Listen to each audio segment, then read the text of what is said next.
Start the recording, and we're live. So welcome everybody. Thank you so much for coming out on Happy Infinite Possibilities Day to you all. What a great way to spend a part of our night and day together on this very, very special day where we celebrate the union that we all have together and the common thread that runs through all of our lives as people who follow the path of infinite possibilities. And I want to start with a little gratitude because that's always a good place to start things. I want to express my gratitude to all of you for taking the time to come out and be a part of this call tonight. And I also want to especially extend gratitude to those of you who have offered to share tonight. We now have 10 people speaking and sharing a part of their life and a part of their story and a part of their infinite possibilities path, so we can all follow the enrichment that they followed and celebrate that with them. And then lastly, I want to extend my gratitude to Mike in particular and the entire team at Tut, who are the people that really brought us all together. When you think about it, we now have about 25 people looking at each other that very likely never would have found each other on the path of life if it weren't for the fact that we all walked to the same light. And that light was the light that Mike Dooley decided to shine, and also everybody else that's a family member at Tut and runs this program, Andy, Norberto, Regina, Hope, Cami, and all the support staff. So gratitude to all of you, gratitude to our speakers, and gratitude to the organization that brought us all together. I want to tell you a little bit about the format for tonight's call. We're going to hear 10 storytellers tell short stories, 4.5 minutes each. And it could be anything they want from their life that shows something that happened in their life, something they manifested, something that they made, some connection that they made as a result of infinite possibilities. And it's such a beautiful way to connect and share. And as many of you know, storytelling has become a really big part of my path and Christiana's path. We have had the great joy of having great mentors, both here in Chicago and throughout the United States. We've hosted 2 years worth of storytelling shows and story slams, and we use storytelling within our own coaching and teaching because the power of sharing your own story is unbelievable. And there are two different ways you can approach how you share your story.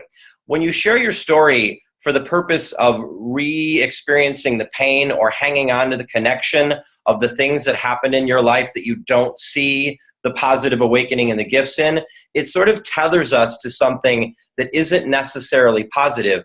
But when you share your story for the purpose of releasing it, or for the purpose of inspiring other people and making people understand that we all are the same, then it is an absolute thing of beauty. And that's what we're going to do here tonight. We're going to share pieces of our lives. We're going to share our story, one, so we can move through that energy ourselves, and two, so that we can allow others to experience some of the challenges we had on our path and some of the awakenings we experienced as a result of it. So our format tonight is to take the names of the speakers and put them in this little jar here that I have, and we're going to pull them out one at a time. And when your name is called, I'll unmute you, and you get to start your story. And you have about 4 minutes. It doesn't matter if you're short of 4 minutes, but we want to keep it so everybody gets to speak for the proper amount of time. So at about 3.5 minutes, you're going to hear this. It's a peaceful little Tibetan symbol, and you'll know that you have about 30-45 seconds to wrap things up. And if you get to 4 minutes, I'll probably do it again like that. And that means totally wrap it up. And if you keep going, I've got this thing back here. But I don't really expect I'm going to need to use that at all. So with every storytelling show or any storytelling event, it's always nice to have a sacrificial lamb, because the sacrificial lamb gets to get up there and just sort of soften the energy for everybody and really not make anybody get called first. And that responsibility usually falls on the host, and that's what we've always done. So I wasn't sure if I'd take the lead tonight, and I just kind of wait for the energy to come forward, but I think that it's what I feel tonight. So I'm going to just share a short story with you all just to get the ball rolling, and then we're going to draw our first name. So I'm going to tell you a little story about how I got into this group and what happened that led me here. 2 years ago, I turned 50, and it was not a high point in my life. It wasn't a high point in my, not a high point in my life because I turned 50 necessarily. That was just an external circumstance that I had no control of.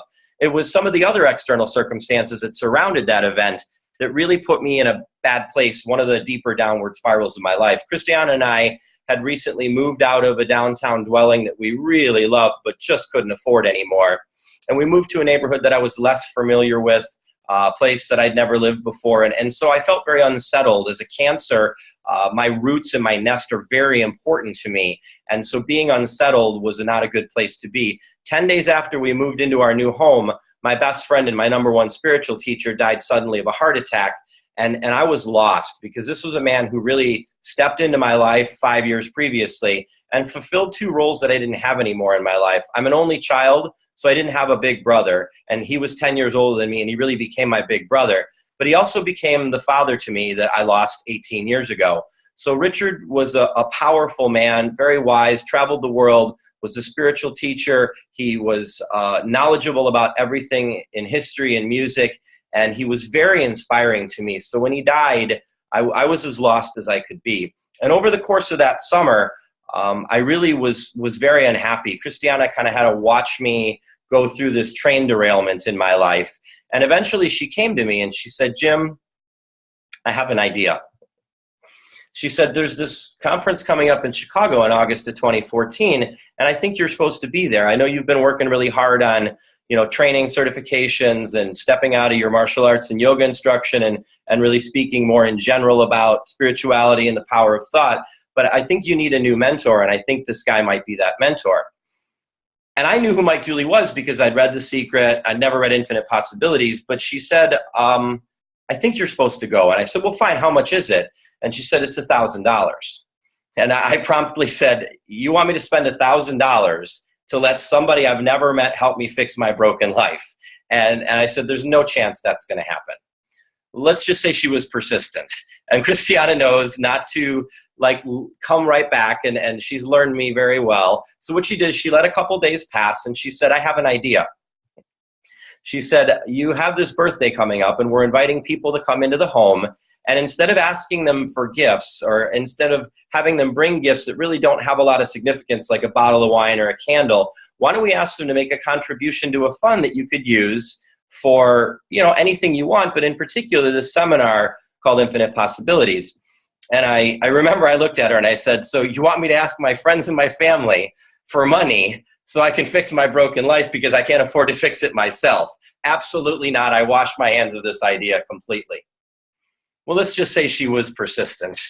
And a few days later, she came back and she said, I think we can do this. I think I can find a way to phrase this that'll really work. It won't be offensive. We'll just say, we don't want any gifts, but if you really want to do something, Jim is really interested in a couple of upcoming seminars, and if you want to make a contribution, why don't you do that? So finally I said, all right, I wash my hands of this idea, but if you want to do it, you can send an email to the people that are coming to the party, say whatever you want, but I want it to come from your email address. I don't want to have anything to do with it. I'm really not comfortable with this idea. Just do it. Well, my 50th birthday came, and in the week leading up to my birthday, a number of people stopped by where I work, and a number of cards showed up in the mail, and they said, I can't make your party, but I really believe in what you're doing, and here's a little something to help you along the way. And then my party came, and it was the first day that I actually experienced happiness in the 6 months. It was the first time I felt self-love again in 6 months. It was the first time I really saw some light at the end of the tunnel. And we just had this magical day, and at the end of the day, when everybody left, we sat down on the couch and we opened up all the cards, in addition to the cards and the checks that I already got. And we got all the well wishes and keep going, we believe in you. And we counted the money. And not only did we have enough money for me to go to the seminar, we had enough money for both of us to go with $3 extra, almost to the penny of what we needed. So we promptly registered for the Infinite Possibilities Conference in Chicago in August of 2014, and here we all sit. So I'm just so grateful to have a life partner who understands how to help me travel the path and allows me to have my contrasts, but inspires me to believe that the universe, quite literally, is ready to help me if I will allow it to help me. So that's my story of how I got into the IP world, and that'll get the ball rolling for the rest of you tonight. So I'm so excited to hear the rest of your stories, and I can't wait to take this next name out of the hat. So those of you that are sitting in the audience with the story ready, you might be next. So I'm really happy to unmute and turn the microphone over to B. Oh, come on. You're up, B. I wrote you a message earlier today, Jim, requesting that I either be put at the very end, just opt out altogether, because as much as I tried to whittle my speech down, I couldn't get it down below 6 minutes. So. All right. So I give you an option. You can try to do it now if you want to, or I can do you at the end if we have time. It's entirely up to you. Yeah, let me go at the end, please. Okay, so I'm going to respect that, and we're going to move on to the next name, and I'm going to go with the person that came on the call first, Liz. Where you at, Liz? We want to go to speaker view, and we want to give you the chance to go. There you are. All right, unmute you, my dear. Settle in. I can't wait to hear your story. Hi, guys. Can you hear me? Mm-hmm. Okay, you can hear me? Yeah. Well, you know, thoughts become things, and I just kind of knew I would be first, and then I thought, oh, I'm not, but then here I am first. You're right. Or maybe it's my intuitive side. I'm not too sure yet. But anyways, thank you so much, Jim, for having us this evening and creating this beautiful environment for all of us to get together again and share some stories. So I'm going to try to stay within my script, but I'm also going to probably get off script and just talk from the heart as much as possible. I'm going to try not to cry because I'm very emotional. But my story begins a little bit like you, Jim. It really made me think about my story in many ways. And it's a beautiful story, really. It's my story, and everybody has their story. And in our stories, there's ups and downs. There's beautiful moments. There's heartaches and such. So mine is, I'm sure, no different than many of yours. So how did I come about infinite possibilities and believing how we all are magical? You know, I studied the works of Louise Hay probably about 20 years ago when I became a naturopath and health facilitator. And then I came across Mike's work probably about 10 years ago, 8 to 10 years ago. And I had a chance to see him in 2011 for the Playing the Matrix here in Montreal. I've been following his works, love his works, and I was really excited to be part of that. So how did this journey begin? Well, my story is in November 2014, almost 2 years ago, my husband and I went bankrupt. And of course, this is a 2 to 3 year in the making process. And for myself, I saw this as a new beginning because finally all of it was behind us. We lost over $1 million. We lost pretty much everything, but we were able to keep our home. And as far as I could see it, it was a chance to start new and to start fresh. And we still had our health, and we still had so many possibilities ahead of us. However, so that being said, later that month, about 2 weeks after our bankruptcy, which was November 4th, I decided to schedule a weekend called Millionaire Minds. At that Millionaire Mind conference, I was able to, because I was hoping that my husband would join me, but unfortunately I went alone. So in that conference, I was able to let go of the fear in my head, the pain in my heart, and the anger from my stomach, and came back and decided to end the marriage, however, continue the friendship. And so we did, and we enjoyed a beautiful Christmas together. And while I was at the Millionaire Minds, for 6 months, I kept seeing the advertising to go to the Infinite Possibilities, become train the trainers, and it was speaking to me, but I'm like, how can I pull this off? I've just lost everything. We had nothing left, but I'm like, well, I'm starting new. I'm calling this in. The whole time I was there, I said, how am I going to pull it off? I didn't have the money financially. So I, like you, I went a different route, and I asked for a scholarship. And to my delight, I was able to get that scholarship. And so I mustered up the money to get a hotel. I stayed at a friend's place down there, and off I went. And that gave me so much hope. And then I started my new business. I've been a coach, and I've been a naturopath for over 20 years, but I shifted where I was focusing.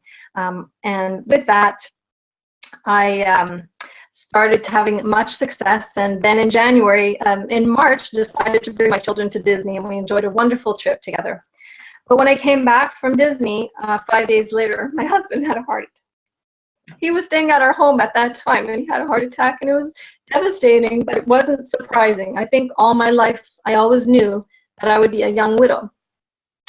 But he was able to make it through that heart attack, and I stopped everything. I stopped my job, I stopped my work, I stopped my business, and I spent the next 6 months taking care of him. Now, while I was in Florida with the Train the Trainers, I thought, it would be really wonderful to work on a project together to write a book. But I didn't want to do that alone. I wanted to enjoy this with other people. And what happened was I was able to do that. Am I already 30 seconds away? Yeah, but that's okay. Oh my goodness. Well, to make a long story short, in this beautiful year and tragic year, I lost my husband in March. So 1 year later, I lost Jerry. But in the meantime, I was able to come up with 3 international best-selling books, and I was able to do that with as being a co-author with others. And I have another book coming out in September, and I'm going to be compiling a book in February. And I know my story is all scattered because I wasn't prepared enough to put it together in 4 minutes, so my apologies for that. I thought I'd be able to do it, but I let my head get in instead of my heart.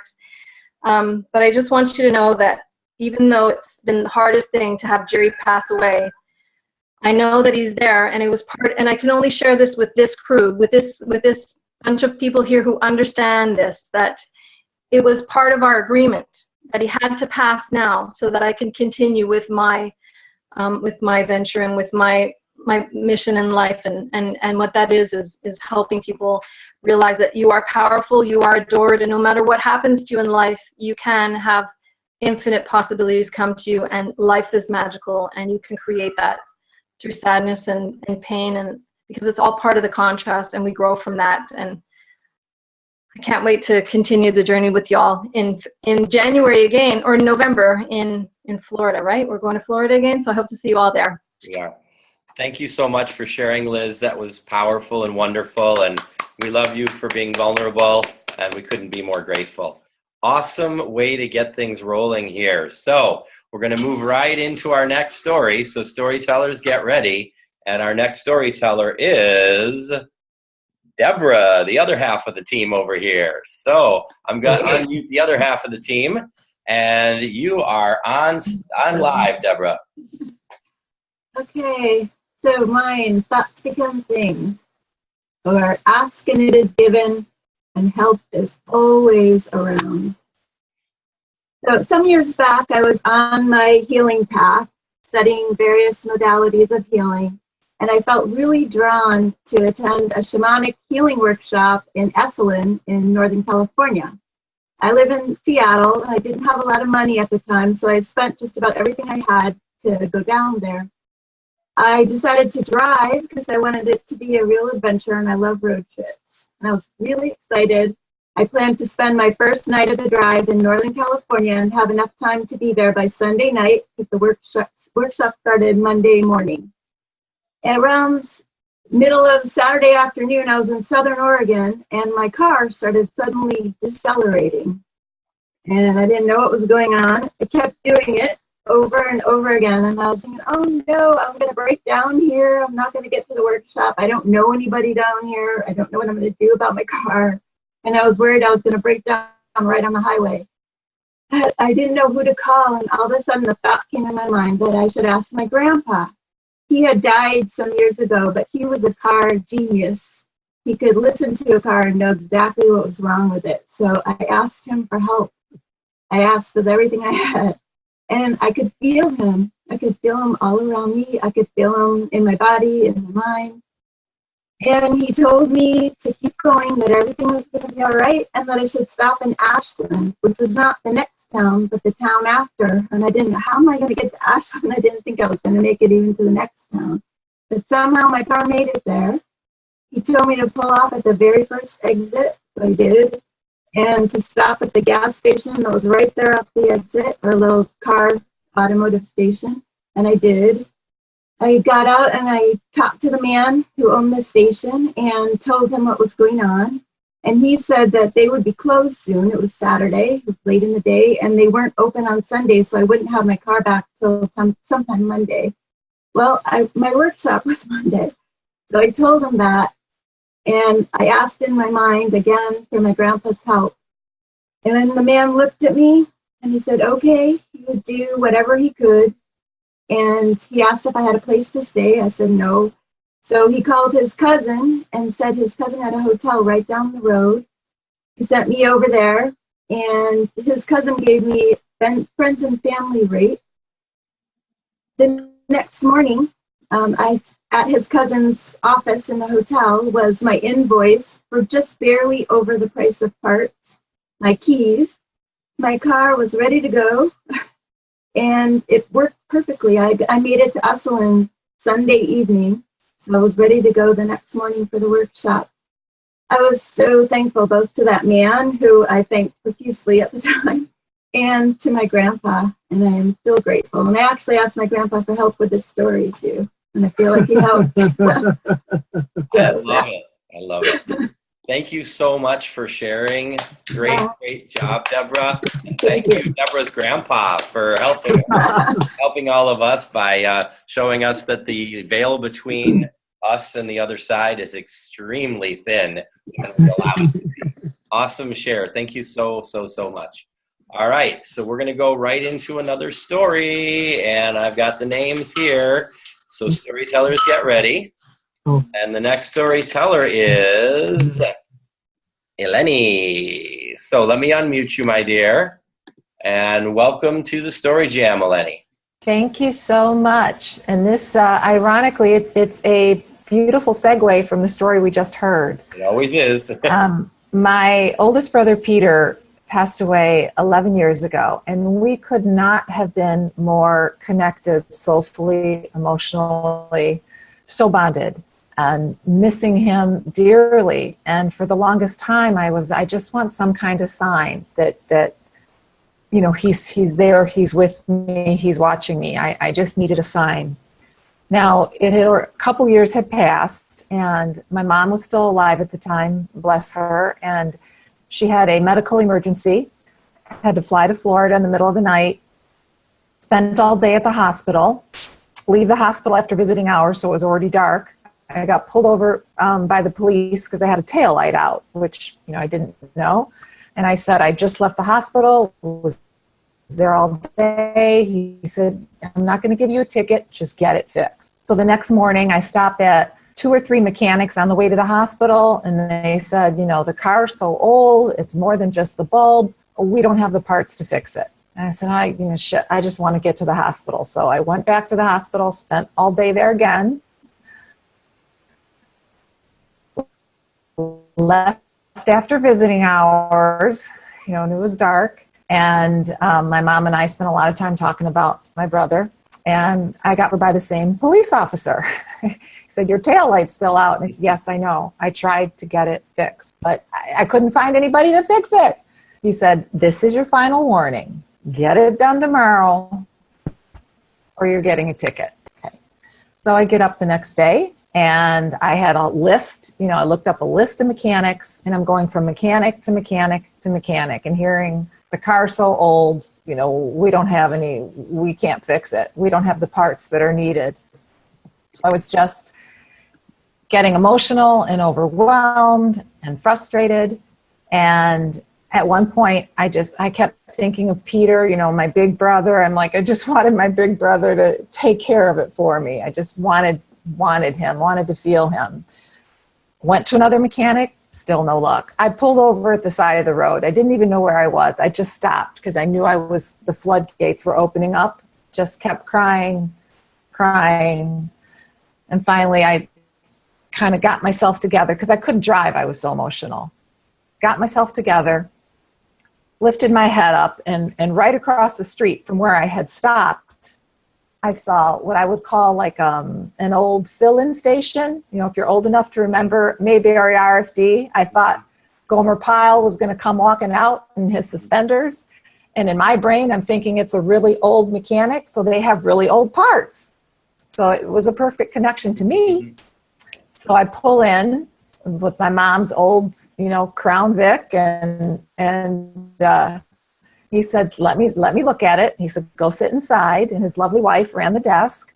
So I sit inside. About 20 minutes later, he came in and said, it isn't just the bulb, it's electrical. And he mentioned a couple other things. And he said, but the good news is I do have all the parts and I can fix it. So I'm like, yay.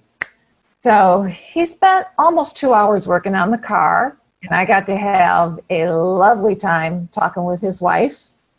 He came in, again, almost 2 hours, and he said, "You're good to go. It's all set." And then he kind of looked at me. He kept just looking at me. Unusually, it wasn't just like, "Hi," looking at you. It just, something seemed different. He walked over to his wife. He bent down and he whispered something to her. Couldn't hear it. And then he went back into the garage. I get up, pull my wallet out, go up to the desk, and I said, "How much do I owe you?" And she said, "Nothing." I said, no, I owe you at least $200 in labor. What do you mean nothing? She said, "No, nothing." I said, I can't leave without paying you. Please tell me what I owe you." She said, "No, my husband said no." I said, "Get him back out here, please." He came back out. I said, "Why won't you let me pay you?" He said, "Just before you came in, my wife and I were talking about a really good friend of ours that we miss. And you remind us so much of Big Pete. Let's just say it's on him." And I said, "I should remind you of Big Pete. I'm his baby sister." Oh my God. My brother was 6'7", and everybody in that area called him Big Pete. But I didn't know they knew each other. Mm-hmm. So my brother came down and took care of me and Mom. Wow. Awesome. Thank you so much for sharing. Thank you.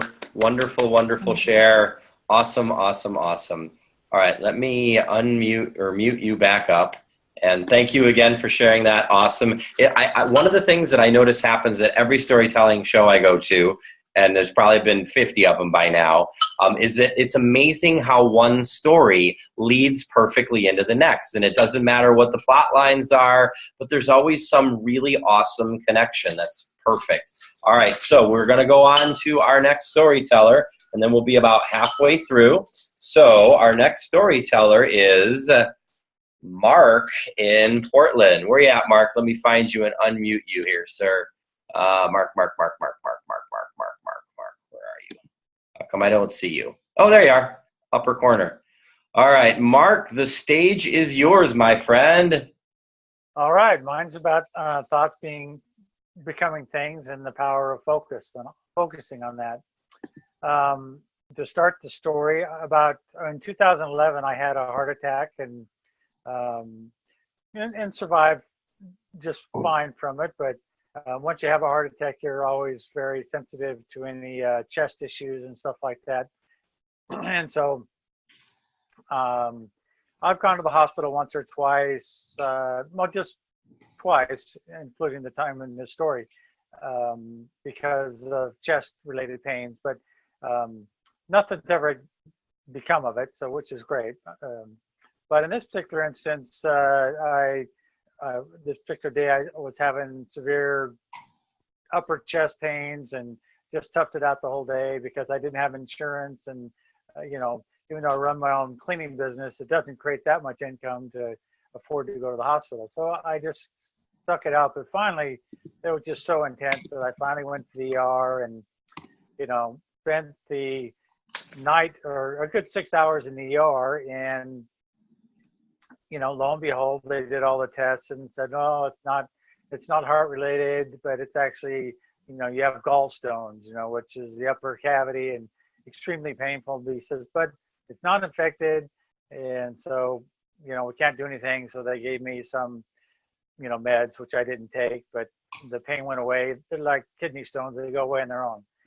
So anyway, I kind of just, I really felt when I went that it was just the universe saying, "Yeah, you just go get it checked out." And so I listened to that voice. But then, a month, 6 weeks later, I of course get the bill, and here I'm thinking in my mind, $1,800, I'll somehow suck it up and take care of it. Well, it was $5,000, and I'm thinking, $5,000, what the heck? And then, of course, then I start getting angry with myself for like not toughening it out and all that, because how am I going to pay for $5,000? But I still had this inner feeling like, don't worry about it. It's going to be okay. And so I said, okay, I just kind of let it go. And then, but I just kind of let things unfold, and I got other paperwork from the hospital, and they said, well, this part of the hospital helps with people that, can't pay it themselves.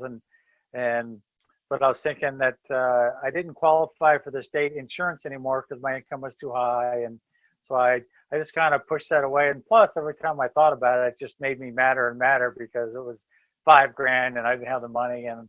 So I kind of went through that process for about 45 to 60 days maybe.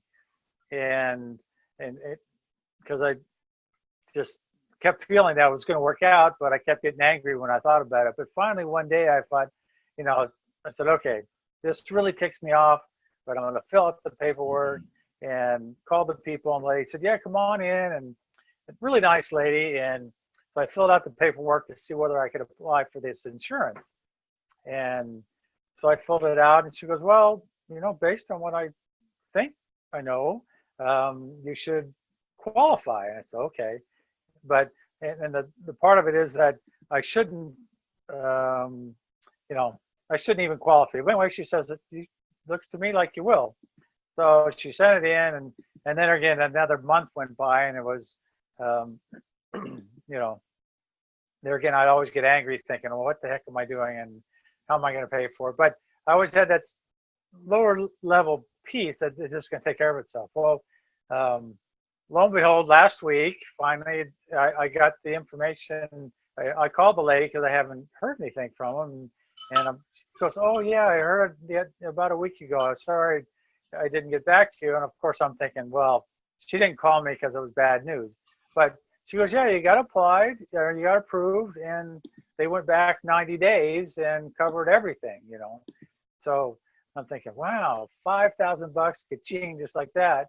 And the interesting part about it is I had to trust the fact that I was angry, but I was still trusting that thoughts become things. I kept focusing on the universe has a purpose and a plan, and we have to trust in that plan. And if I would have gone and applied right away, I wouldn't have got approved because they would have used my previous tax returns from the previous year. So waiting was in the miracle. So not only I paid for the ER, it paid for all the doctor bills. So, and now I got insurance. So there you go. Thank you, Mark. Another perfect manifestation story, and another overcoming what was a contrast or a challenge in your life and finding the awakening. All right, we're going to go into our next storyteller here. The balls are rolling here. This is so much fun. Bye, Rebecca. I love you.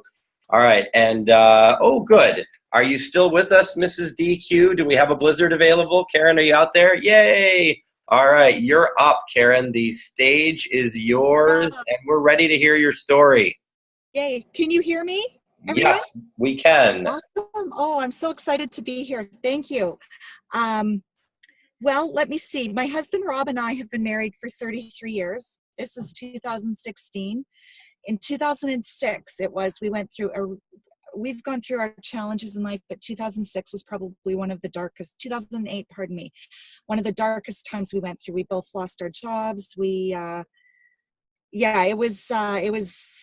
Things were not good. We knew there were signs that we needed to make changes in our lives. And it's like, we weren't paying attention to the signs, and things came crashing down in a big, big way. So what we decided to do was make some changes in our life, and we actually relocated and moved to a small town in another province, decided to live small, live quietly, and get involved in a different line of business, still in the food industry, but something smaller, less stressful, and basically start over again. That was 8 years ago. One of the things that we did to help us deal and transition through those times was we made ourselves, I promise you, I cannot make this up. We created these business cards, and the business card, I'm going to hold it up for you. Hopefully you can see it. Can you see this? Aloha Consulting, yep. says Aloha Consulting. So it had my husband's name, his cell phone number, and email address, and it said Aloha Consulting. We just made these cards up for fun. It made us feel good. We are in love with the Hawaiian Islands and the energy and the Aloha spirit. And it just made us feel good to have these business cards. And we get lots of comments from people about, oh, you know, are you doing consulting work in Hawaii? Have you moved to Hawaii? It's like, no, you know, my husband's been in the industry his whole life. He's basically a subject matter expert when it comes to food costs, labor costs. I mean, he basically was a consultant, just not technically called one. So we had these cards and we'd hand them out to people, and we just lived our lives and tried to rebuild things. And in 2000, that was 2008. In 2013, 5 years later, our youngest daughter was leaving home, and we decided to make a big change in our lives and sell everything we own. I said we sold 98.6% of everything that we owned. We decided to go on a working and living adventure. Working. We're very, very, very ordinary people. Very ordinary people. So we made a vision board, and we made a vision board with six different options or opportunities. Some of them were just way out there. There was no inkling that they were even an opportunity, but we put it out there, and the pros and cons of each opportunity. The first item that we put up on our vision board was Hawaii. We wrote the word Hawaii and all the reasons why we wanted to go there and all the reasons why maybe it wouldn't be a good idea. We have 3 kids, you know, all this sort of thing. We put up another option, and the second option is actually where we are now. We actually live in British Columbia in Canada, for any of you that would know where that is. Mm-hmm. And there were 4 other items. About 4 weeks after we made that vision board and started selling things that we owned and just trusted that we were going to end up going to work somewhere, we had a phone call from somebody that we met in Hawaii when we were there a couple years before, that we had given our number to, just saying if there's ever an opportunity in Hawaii. We have worked in DQ, Dairy Queen, for a number of years. If there's ever an opportunity, you know, we're your people, because we know how to run this business. My background's in human resources, and I am in training and development, and we're a good complement, Rob and I. So we had a phone call from a group out of Utah saying, I know somebody that's looking for consultants to come over to Hawaii and operate 4 DQs. Now, I got to tell you, we're Canadian. This is like, you got to be kidding. We can't make this up. You've got to be kidding. We're going to make this work. We hired an immigration lawyer. We just trusted that it was going to work out. We got turned away at the border the first time. It took us a whole year to get our paperwork and get everything in order to do this deal. We go to Vancouver. We got turned away at the border. We could either chose to come where we are now, or we could try one more time. We tried again 4 weeks later in Calgary, and we got through the border, and it took us 5 minutes. We got through the border. We got approved for a 1-year work visa in Hawaii. I kid you not. And the first thing we did was we took our business card and we populated it with our information in Hawaii. Aloha Consulting. We were doing consulting work in Hawaii for 4 DQs, and we populated this card with our Hawaii phone number, Hawaii email address. It is incredible. Now we're on this journey of doing consulting work. Now we're in the second place that was on our vision board doing consulting work for a DQ over here. So there's lots of other things yet to come to fruition. We still run into challenges and obstacles, but I mean, this is just the coolest story ever. And this was in the darkest times of our lives, and it came to fruition. I love it. That's my story. Thank you so much for sharing. Another vision board success. Isn't it amazing how often the vision board delivers for everybody? I love it. Wonderful job. Thank you for sharing, Karen. All right, we're getting down to our last few stories here. I think we've got maybe 4 left-ish. And I'm super excited for this next storyteller. It's your turn, Wendy. Where are you? Where'd you go to? There you are. Oh, I'm so excited to hear from you, Wendy. The stage The name of my story is BIP, BIP, which stands for Before Infinite Possibilities. And I think you'll see the connection by the time I get to the end. The first time I ever heard the word manifest was in 2008. And I was working at the largest hospital on this side of the state of Michigan. I worked in an ICU, and it was a really stressful job. And my commute was 56 miles each way. So I was trying to find ways to relax, and I had gotten some relaxation tapes, and somehow in that bundle was a Louise Hay tape. I had no idea who she was, and she started talking about manifesting and how it related to change, health, employment, finances, and new cars. Well, while she was talking, she mentioned Abraham and Hicks. And I go, what is this woman? You don't have a name, Abraham and Hicks. And I thought, surely she's wrong. So I rewinded the CD, and yep, she said it again, Abraham and Hicks. So I had to look that up, and because I thought it's got to be Abraham Hicks is the name. So, went on my computer and found him, and it was way over my head. But I continued to listen to Louise, and she even gave examples in this CD of how to manifest, what kind of wording you use. And she was mentioning if you wanted a new car, if you hated your car, you didn't want to say, oh, how I hate my car. And you had to begin by expressing gratitude for the car that you had and leading you down the road to the car you will get. Well, I had no problem because I had a brand new car. I had a 2008, bought it off the showroom. It was no big deal. And so I thought I just kind of breezed through that. But I always remembered her words. And I remembered that she spoke with almost a rhythm to her words. Well, fast forward to the next year, 2009. It is the first day of deer hunting season, firearms. And I'm on my way to work the weekend shift. And I put 25 miles into my commute, and bam, a deer plows into my 1-year-old car. And I knew I had read, I had done all the research about deers in the highway, and I knew I couldn't brake safely. I knew I had to hit the deer. I just had to let the car take the impact. And I did. And it was 6:30 in the morning, so technically deer season hadn't even started yet. Somebody was just jumping the gun, pun intended, and the deer came in my path. So I did all the appropriate things. I made the phone calls. My husband came and picked me up. We, did all that, and my car was only a year old, so we're like, my car's black and it's dark, so I didn't know, is it, going to be totaled or what? And the deputies who pulled up to help me was, trying to be really cute, make jokes. And he said, it's really hard to tell. But so the car was towed. I went home, and the following Monday, we went to get the rental car that I was entitled to. And we stopped in the collision department, and they said, just got off the phone with the adjuster. They're going to repair your car. It cost $8,800 to repair my car. And I just thought, okay, whatever. And they said it's going to take a good 2 months to complete these repairs. So I got the rental car, which is a brand new car. It was smaller than mine. And I started having a little difficulty trusting this car because it wasn't my car. And I was really wired to deer in the highway. So, I said a couple of calming phrases trying to adjust to this car, and it worked out okay. And I was really, really glad when deer season was over at the end of November because I could put that behind me.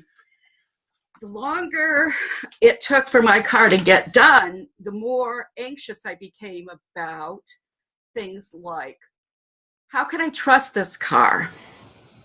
Will this car handle the way it did before the accident? Even if it's paid for by insurance, I don't really want to go into bad debt or negative debt for a new car, but because I'm commuting 56 miles each way at all hours of the clock, I need a very dependable car. So I started stressing myself out. And it started out as just an anxiety, and it grew to a worry. Then it grew to a bigger worry and a bigger worry. And the day came, and by the time my car was done, I was dreading picking it up. And that call came, and they said, your car's ready. Picked it up. The next day I had to drive to work, and I thought, how am I going to trust this car to get me and keep me going? And I remembered what Louise Hay had said. And so I started I created this manifest, and it said, I love this car. It is safe, reliable, dependable, and meets all of my needs. I said that all the way, 56 miles to work, and then home again. And I did that every time I got in the car and drove to work. And I did it. I started doing it just every time I get in the car. I still have that car. It's a beautiful car. It runs well. And I realized, I don't know, maybe a year ago, that was actually, I manifested that. The very thing I thought I was going to have to give up so I could replace it with peace of mind, I had manifested, I already had it. And that realization was a gift. Yay. Thank you so much. What a beautiful story, Wendy. How nice that you overcame a fear by just looking right at it and trusting. That's trust, such a beautiful word. Thank you for sharing. Thank you for trusting all of us. All right, we're down to 3 names in the bowl here. So I'm going to pull one of them. And our next storyteller is, our friend who joined us after her workshop. Tracy, you're up. How you doing? Thank you for coming on, and thank you for teaching your free workshop today. Welcome. Hi. The stage is yours, my dear. I don't really have a long story to tell. I just wanted to pop in because I did this this free intro. I was hoping the class would still be here to wave. But, I did get to show them all of your faces on the screen. Nice. And so they were really happy to do that. I had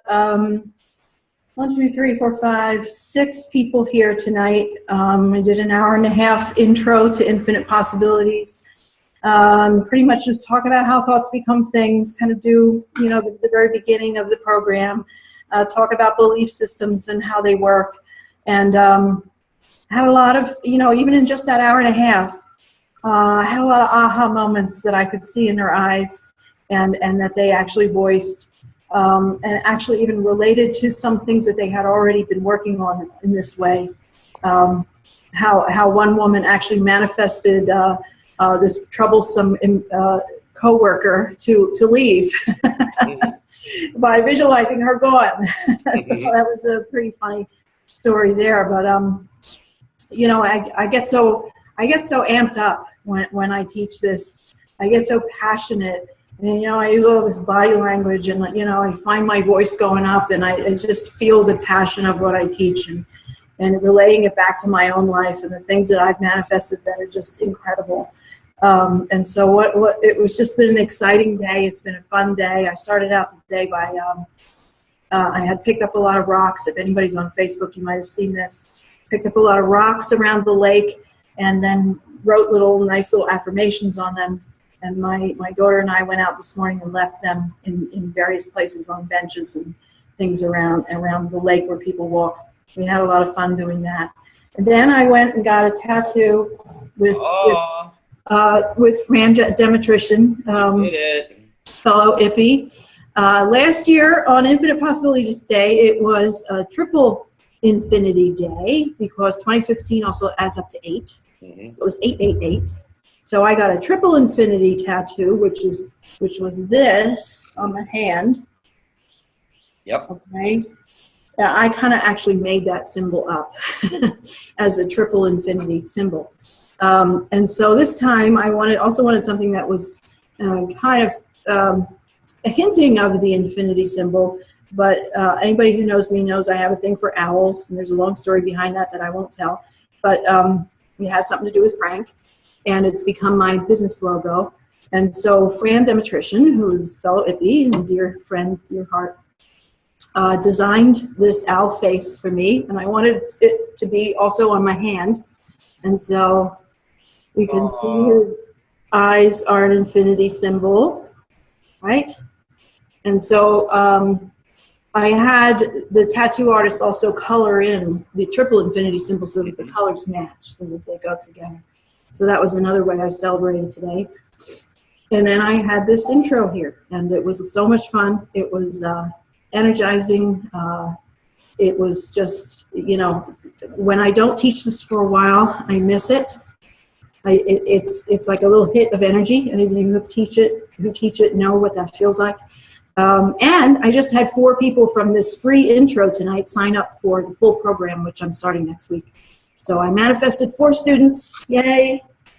My business has been kind of slow. I have been a little bit concerned about that. Summer, it has been slow for my business. And, but you know, I kept showing up. I keep showing up. I keep putting it out there. I have events that get canceled, but I keep scheduling them. And then I had an event that sold out last week after a lot of events that were canceled. And so now I know I'm going to be running Infinite Possibilities for the next 3 Thursdays starting next week. So I'm doing 3 2.5-hour classes to do the whole program for at least 4 people. We'll see if anybody else shows up. But look what I manifested, right? So that's my story for tonight. It's wonderful to see all of you, and love you all, and wish you all the best, and happy Infinite Possibilities Day. Thank you, Tracy, for taking the time to come on and share, and thank you for all that you've done in this community to bring so many people deeper to the light. You are a blessing to us all. Thank you so much. Thank you. All right, so we've got 2 names in the bowl here still, so the 2 of you out there that have not yet been pulled, no, there's a 50-50 chance you're next. And the next person is Hot Chocolate. Welcome to the forum, my friend. The stage is yours, my friend. Oh, okay, here we go. It was Christmas, let's just say maybe 15 years ago, and it was during a really troublesome time in my life, too. You ever notice that we all have troublesome times? So as we were putting up the Christmas tree, my girlfriend and I at the time, television was on just for as far as white noise. We were watching, I think, some Christmas special. I don't remember really what it was, but the commercial came on, okay, and Coming to Milwaukee, Lenny Kravitz and Aerosmith. And you know how I'm just kind of like putting that Christmas ornament on the tree, and I just froze. I'm just like, oh. And my girlfriend was looking at me. I could feel her looking at me. She was like, he really wants to go. But she was into none of that music. And I'm like, okay. I just like, okay, I want to go. I want to go. I'm looking at the TV. I want to go. I want to go. And then I just like make the decision. Okay, yes, I want to go to that concert. So now in my mind, I'm planning on how to get all the clients that I need to buy the tickets to go to that concert, because I know they are popping at maybe $350 beginning, going to who knows how much. I don't know, but I was just scared shitless. Bills were tight. You know, life was just, it was just doing this thing. And also I make that decision. I'm scared she's not going to go. I get this hit, you know, and this is before I was really, you know, savvy in my law of attraction stuff, and really didn't know a lot about what was going on. And so I'm just like, okay, I'm listening, and I'm panicking and freaking out, and I get this message in my mind that says, call your friend Siobhan. I'm like, why in the hell would I call? All right, fine, I'll call Siobhan. Now, my friend Siobhan works at at the time, she worked at this place called The Raves. So it was a venue where bands played, and she had lots of radio contacts and stuff like that. I'm like, hey, Siobhan, I give her an email. Hey, Siobhan, can you hook me up with somebody maybe to buy some tickets for this Aerosmith Lenny Kravitz concert? Hit me back and let me know. Send. Again, now I'm off, still panicking, trying to make something happen, trying to force it and let it go. And a couple days later, I get hit back with Siobhan, and Siobhan's like, oh, hey, Jeff, how's it going? Hey, I got 2 tickets for you. First cheer up, left-hand side of the stage. For free. What? For free? Are you kidding me? Okay, I got 2 tickets to this concert and it's for free. Okay, fine. Then I had to find a friend to go with me to the concert. That was totally easy to do. And now, see, this was during that time when, you know, Steven Tyler had this thing about falling off of stages during concerts and stuff like that. So inside of me, there was a dark side. I was expecting to giggle. You know, I wanted to see if Steven Tyler was going to go through this whole concert and stay on the stage.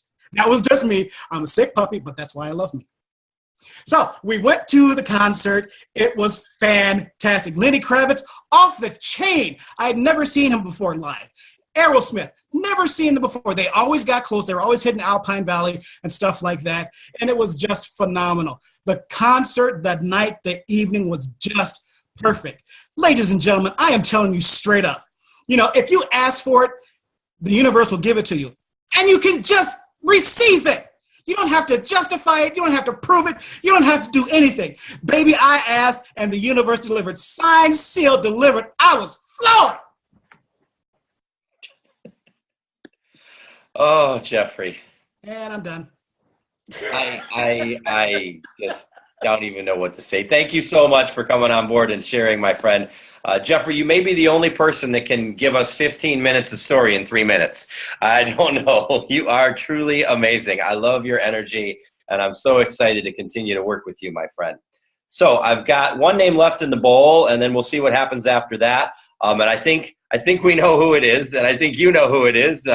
So the stage is yours, Rich, just to prove that your name was actually in there. So everybody, Richard Morrell. Richard, let's hear your story, my friend. Hi, Jim, and all the rest of my peers there. So nice to be with you tonight. Appreciate this opportunity, and can't think of a better way to celebrate Global Infinite Possibilities than to be right here at this group, because it was definitely life-changing for me to get involved with Mike's training and everything that's happened since then. So thank you so much. Coming to you from Scottsdale, and have a background in religion, in psychology and counseling. And then I moved into retail. And so my life had kind of grown where, it wasn't really what I wanted to do in life. But what I find is, like we've all heard, when one door closes, another opens. And that definitely happened for me when I was working retail as a kitchen designer, and the housing market fell about 10 years ago or so, and I was out of work. So I was home watching Oprah one day. She's talking about the book, The Secret. So that's what started for me. It sounded very interesting, and that's how I got introduced to Mike and started receiving his notes from the universe for probably 8 years or so, until I was introduced to the Infinite Possibilities in San Diego. So that's when I trained a little over 2.5 years ago. Since then, totally amazing. My life's changed. We talk about manifesting. Try to do this really quick in my time period, but truly what I've learned is that it doesn't matter, as Mike says and teaches us, whether it's something small, something large. It's just truly just putting that into example. And I've seen that in my life. And some things I've been involved with since then that have opened doors for me is actually moving into a new career. I still work retail full-time, and I've done HR until recently, but I'm developing my own business as an inspirational speaker, and more so as a mediator of retreats. So when Mike mentioned about 1.5 years ago, I think, that he was going to take one of his wild tours to Bali, I've been interested in going there for several years now. And I just screamed when I read his notice that night, and I said, I'm going. Even worked with him here in Phoenix for his Playing the Matrix, and told him in person I was going with him. Researched all about Bali. And shortly after I met with Mike, I was talking with my mentor for Infinite Possibilities, Craig Wetter, and I said, it's not feeling quite right for me. And he said, Richard, it sounds like from what you're telling me, you're dealing with the cursed house. Well, that didn't make sense to me, because I just thought I'm putting all my steps out there to make this happen. He said, why don't you just let it go for a few days, 3 days, let it go and see how it feels. Well, I let it go during our conversation, and I actually was relieved. It just wasn't the right timing for me. 2 days later, talking to Michelle Jeffrey up in Canada, and she said, are you going to Ventura for Mike's training? And I said, well, no, I'm still thinking about Bali. And she says, great, you can come to my retreat. I said, well, great, because I'm wanting to do a retreat there. I never let that dream go. And so, long story short with that, Michelle and I are actually working together. We were just in Key West this past weekend with Lee Daniels' Possibilities in Paradise. And so Michelle and I did last Sunday a live event to kick off our Bali retreat. It's planned for April of next year. And I've got my lanyard here from Possibilities in Paradise. And what I did, I actually was a presenter in Key West. And I spent some time in San Diego a couple months ago when my sister and niece were here. And I love stepping stones. And that's kind of what I started after my training, stepping stones to living your dream life. I spent about 5 hours on the beach there in San Diego, and I individually selected pebbles or rocks to take to Key West as my gift to all the people there, almost 50 people. and kind of as their stepping stone to living their dream life. So I did not read the back of my lanyard, which was the Come As Your Future Self party, until I got in Key West. But it says, what is your current project? And I have international presentations. And then what's your claim to fame? And it's providing stepping stones for living your dream life. And I already had selected 2 months ahead these stepping stones. So dreams really do come true. The Come As Your Future Self party, if you're not sure that your dreams can come true, and just as some the rest of us share tonight, just start pretending. You know, Andy and Mike talk about they'd call each other and just pretend, because those things actually come to manifestation. So that's it. Thank you so much. Appreciate it. Richard, thank you so much for sharing your story, and I'm so excited for you on your upcoming retreat and all the wonderful work that you're doing, and stepping stones along the way. Thanks so much for sharing. So we're going to go back to the top now, because I kind of caught somebody a little bit off guard by calling him first, and so I'm going to give Ben the microphone back now, and Ben, you've got the closing it up story here. So here you go, buddy. This is B. Thank you so much. And this is your story. Cheers. Thank you. This is Thoughts Become Things, a true story. A chance encounter with an unlikely woman at a train station, not crying over spilled coffee, and a $15,000 gift from God. Picture this. I'm standing in line exhausted at the train station in Santa Barbara, waiting to purchase my bus ticket home on the final leg of my return trip from a very long and eventful weekend in LA. Daydreaming about a thought-provoking workshop on authentic communications that I had just attended, where I was challenged, inspired, and determined to find a way to become one of that organization's next wave of certified life coaches. After listening to the presenters give a pretty compelling sales pitch for their up-and-coming year-long immersive training program that was taking place in San Francisco and starting in just a few more weeks. That whole world absolutely sounded fantastic to me, and I wanted in. The only challenge was the price tag that was attached to this training was $15,000. And at the time, I barely had enough money to get afford my transportation back home. $15,000, where was I possibly going to raise that kind of money? And especially considering that I hadn't earned more than $12,000 in the last 2 years combined. I was totally stumped, and so, oh well, back to reality. I could hear her before I could see her. She was frantic and hysterical, and she was asking anybody and everybody if they could help her clean up coffee that she had spilled. Can somebody help me, please? I need help. I've spilled my coffee. I've made a terrible mess. Can you help me, please? I'm so sorry. I don't want to be a burden to anybody. I just want to clean up this terrible mess that I've made. Please, I've spilled my coffee. Can anybody help? She went on and on and on without pausing between her words. She also added that she would even be willing to reward a person's kindness for doing so, by paying for their ticket fare as a token of her appreciation. Now, although this sounded rather appealing to me, especially considering that I couldn't even afford lunch for myself at the time, and I hadn't actually purchased my ticket yet, I chose to still remain in the line, because when she rounded the corner, I could clearly see that she was one of those people that was one sandwich short of a picnic. Her hair was disheveled, her clothing untidy. It looks like she hadn't changed in a couple of days, and her complexion a bit flush and rosy. And she continued to go on and on. And although she seemed very kind and sincere in her request, nobody was responding to her, because there was something off about her. Maybe it was her volume, maybe it was the desperate tone in her voice. Whatever was going on for her, she was clearly suffering and clearly in need of help.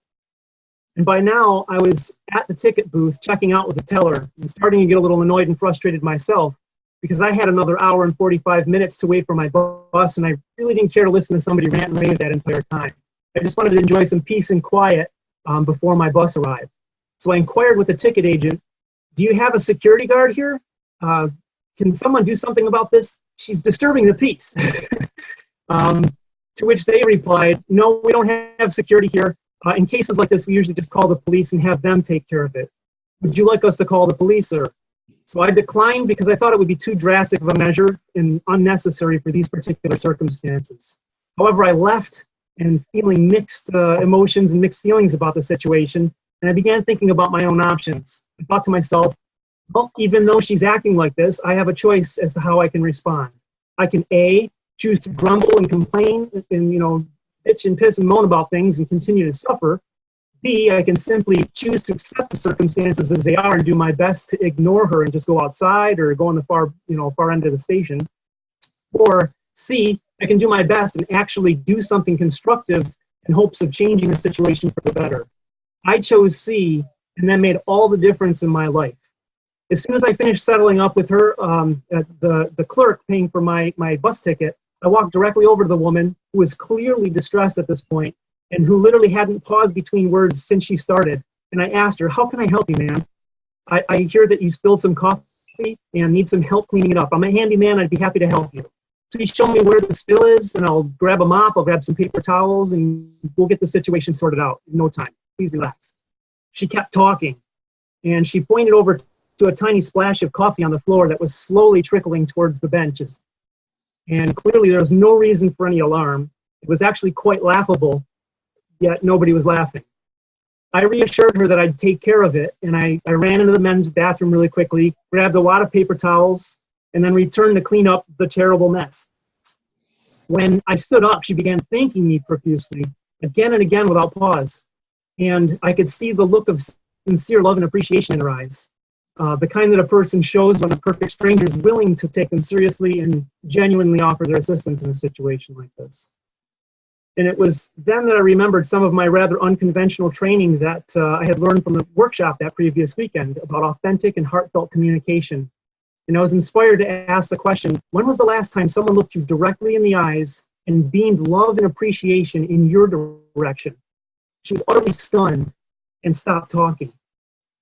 The silence was deafening as two extremely heavy tears beaded up and rolled straight down her face like cannonballs and waterfalls.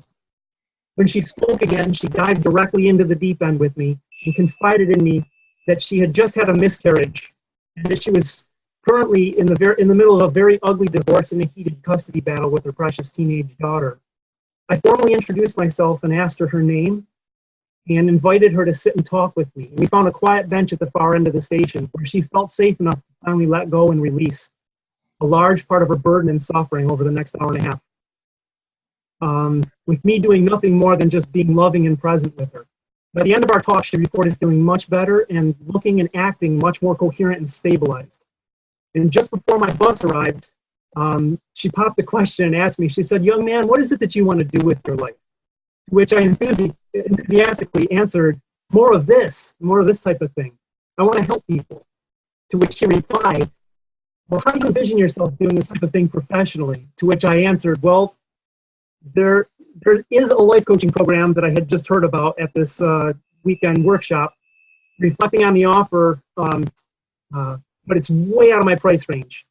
She inquired, well, how much does that sort of thing cost? And I jokingly quipped, $15,000. And she said, a life coach. I've never had a life coach before. If I help you attend this training, would you be my life coach for life? I could hardly believe my ears. And I said, you've got to be kidding me. I'd do anything for that type of an opportunity. So she replied, no, I'm very serious, young man. You have a gift that the world is desperately waiting for. And I want to help you now that you've helped me. Will you allow me to help you? She reached into her purse, she took out her checkbook, and she wrote me a check for $15,000. I'm a perfect stranger, mind you. And while she was in the process of writing the check, she said, this is not a loan, this is a gift. When she handed me the check, I smiled from ear to ear because I was reading the note in the bottom left-hand corner that said, I am a gift from God. So that's my thoughts become things. Thoughts really do become things story, and sometimes within 24 hours. What a beautiful way to close it out. Thank you so much for sharing, and thank you so much for speaking. And wow, what a great way to close things out. So that brings us to the end of our official broadcast, so to speak. And I just am so grateful that everybody joined on. Who'd like to do this again sometime? Show of hands, anybody? Yeah, I think this is going to become a repeating program here. I don't think it'll be a monthly, but I think it might be a quarterly or something like that, and we'll see what becomes of it. So a couple of announcements before we close out here as a group about some things that are coming up that are within our community that you may or may not know about. For those of you who are IP trainers, Eleni, who was on the call tonight and told a story, will be hosting the IP trainer call on Wednesday night. So the information about that is posted on the Infinite Possibilities Train the Trainer page, and you can join her there. We also have a new workshop that I'm launching with my buddy Mark Offenbacher there. Give us a wave, Mark. And that's going to be on Wednesday. It is sold out, but it is a Discover Acceptance and Find Peace grief management program for people who are trying to work through a loss in their life from death, divorce, or other departures. And Mark is a brilliant expert on healing and acceptance. And we're super excited for this program that we've created and that he's going to be leading with my assistance this Wednesday and then again in the future. And then lastly, my buddy Jeffrey here, who's in the middle of the screen, is going to be the guest on my next episode of Stories from the Path on the 4th Monday of each month. I broadcast a 1-hour in-depth interview with an Infinite Possibilities person or somebody else in my life, and you get an hour's worth of stories. And based on what Jeffrey gave you in 3 minutes, you can only imagine what you'll get in 60. So that information will be linked up on my Facebook page and our forums again in the next couple of days as we get rolling. So that's it for tonight, folks. Again, thank you so much for being here, and thank you for sharing of yourself, and thank you for listening. And I will keep you posted for our next date for Possibilities and Manifestations, which will probably be sometime later this fall. Good night, everybody. I'm going to actually unmute